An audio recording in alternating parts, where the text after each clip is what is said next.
गुरु ने भले ही सबके सामने यह दिखा दिया हो कि उसका और रूहानी का रिश्ता बिल्कुल परफेक्ट है, लेकिन सच्चाई कुछ और ही है। यह सब गुरु अपनी इच्छा से नहीं बल्कि एक वादे की वजह से कर रहा है। जी हाँ, उसने दादी से वादा किया है कि वह इस घर को परपोता देगा और उसी वादे को निभाने के लिए वह हर हाल में इस रिश्ते को मजबूत दिखाने की कोशिश कर रहा है।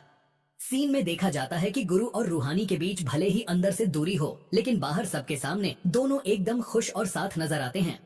यह देखकर बड़े चौधरी भी खुश हो जाते हैं और गुरु की तारीफ करते हैं, जिससे गुरु और भी जिम्मेदारी महसूस करता है और वहीं खड़े होकर वह कसम खाता है कि इस घर की सुरक्षा अब उसकी जिम्मेदारी है। लेकिन कहानी में असली झटका अब भी बाकी है, क्योंकि यही आत्मविश्वास आगे चलकर एक बड़ी गलती में बदलने वाला है। उधर हालात अचानक तब बिगड़ जाते हैं जब बड़े चौधरी गुस्से में आकर रूहानी के उस छोटे से क्लिनिक को ही तोड़ देते हैं, जिसे उसने बड़ी मेहनत से खड़ा किया था। यह सीन बहुत दर्दनाक होता है, क्योंकि एक झटके में रूहानी की मेहनत और उसका सहारा दोनों खत्म हो जाता है। अब उसके पास कमाने का कोई जरिया नहीं बचता और धीरे धीरे हालात इतने खराब हो जाते हैं कि घर में खाने तक की किल्लत होने लगती है। रूहानी मजबूरी में सूखी रोटी बनाकर अपना और अपने बच्चे का पेट भरने की कोशिश करती है और यही पल उसके जीवन का सबसे बड़ा संघर्ष बन जाता है। उधर गुरु हर वक्त उसके साथ खड़ा रहने की कोशिश करता है, लेकिन रूहानी उसके इस साथ को समझ नहीं पाती, क्योंकि उसके दिल में अभी भी कई सवाल और गलतफहमियां हैं।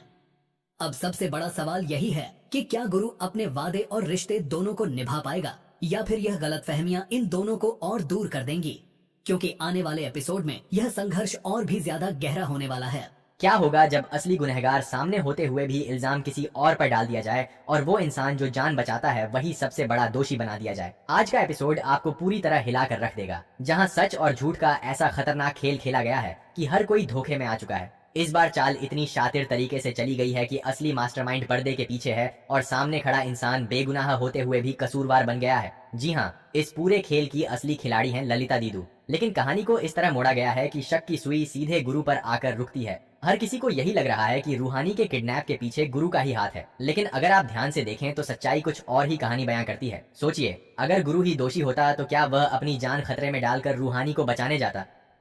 सीन में जब गुरु गुस्से से आग बबूला होकर शेखर की बुरी तरह पिटाई करता है तो साफ नजर आता है कि वह सिर्फ एक ही चीज चाहता है, सच।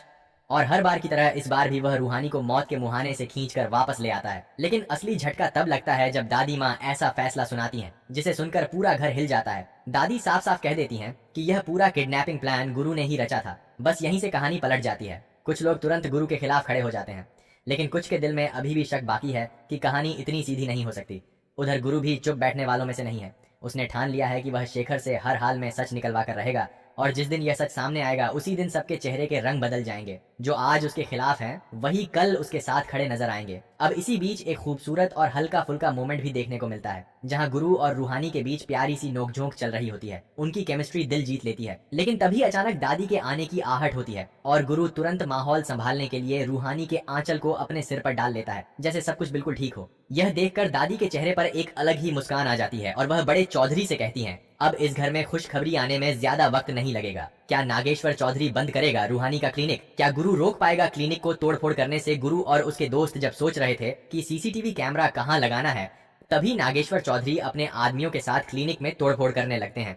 तभी सामने गुरु आता है और उन्हें रोकता है। तो नागेश्वर चौधरी कहता है, तुम्हारे इस क्लिनिक की वजह से पूरे शहर में हमारी बदनामी हो रही है। अब यह नागेश्वर चौधरी की बड़ी कोठी नहीं, बीमारी का घर बन गया है। और गुरु से कहता है, मैंने तुम्हें बाहुबली बनाया था, तुम्हारे दिल में यह प्यार कैसे जाग गया? अरे पहचानो खुद को बाहुबली हो। बाहुबली यहाँ ना मानने वाले की जुबान खींची जाती है। तुम्हारी इस करतूत की वजह से पूरे शहर में हमारी बदनामी हो रही है। ऐसे ही लोगों का आना जाना यहाँ लगा रहा तो एक दिन पूरी इज्जत मिट्टी में मिल जाएगी। और नागेश्वर चौधरी अपने आदमियों से कहकर पूरा क्लिनिक खाली करवा देता है, जिसे गुरु और रूहानी बस देखते रह जाते हैं। तो दोस्तों, क्या गुरु रोक पाएगा अपने पापा को ऐसा करने से? और गुरु क्या निकालेगा रूहानी के लिए आमदनी का दूसरा रास्ता? तो कैसा लगा पॉपुलर टीवी सीरियल इश्क जुनूनी का आज का यह लेटेस्ट एपिसोड? दोस्तों, अगर आप लोग भी इश्क जुनूनी के हर रोज की तरह कमिंग एपिसोड्स को देखना चाहते हैं, एक भी एपिसोड को मिस नहीं करना चाहते हैं, तो हमारे चैनल को अभी सब्सक्राइब कीजिए, साथ में बेल नोटिफिकेशन को भी ऑन कर लीजिए। गुरु रूहानी की जोड़ी को आप लोग भी पसंद करते हैं तो वीडियो को लाइक करके कमेंट बॉक्स में इनके लिए अपनी प्रतिक्रिया जरूर लिखें।